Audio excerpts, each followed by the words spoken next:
Samantala nasa Barangay Bagong Silangan naman sa Quezon City si Sherry Ann Torres kung saan libu-libong residente na ang nagsilikas. She, kumusta ang sitwasyon dyan?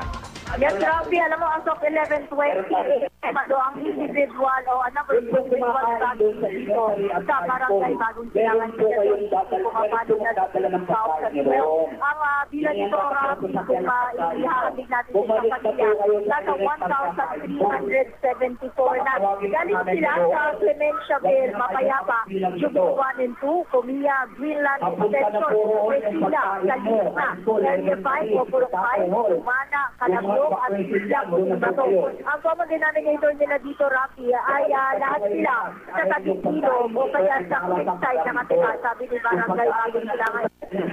Secretary Bolaños. Alas 3 daw na madaling araw sila dito na mag-itan ng mga tao dahil sa may takot na concentration na galing sa Marikina River. Naka-alert daw sila ngayon, lalo na dahil sa physical level ng Marikina River. Ang oras umapaw, diretso raw sa mga apektadong lugar na ito. Bangka na raw ang ginagamit nila sa pag-rescue sa mga evacuees dahil masyado na raw malalim at nagpastao na ang tubig doon. Pero mabigat raw na problema nila sa barangay, yung natitirang mahigit sa 300 pamilya na nagmamatay sa matasin sa kanilang mga bahay kahit mataas na ang tubig. Kanina nakausap natin, Rafi, si Annalyn Villanueva na taga-Uba na umakatulol na tulog sa may barangay hall.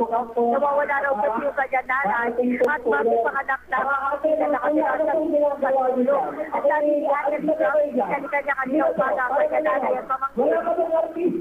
Pero bigo raw siya makita mga ito dahil sa lugar.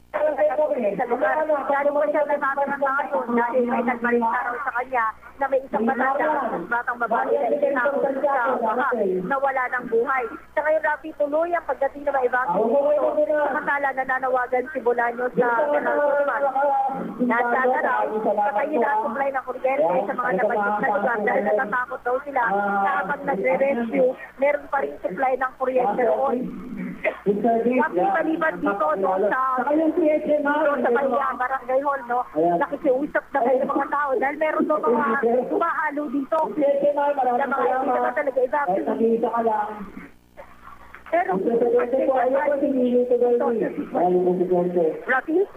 okay, siya medyo maingay lang kasi yung background mo. Mukha nasa evacuation center ka na. Siguro, babalikan ka namin maya-maya lamang kapag mas gumanda yung ating signal para makahingi naman kami ng update dyan sa iyong kinaroroonan. Maraming salamat sa iyo, Sherry Ann Torres.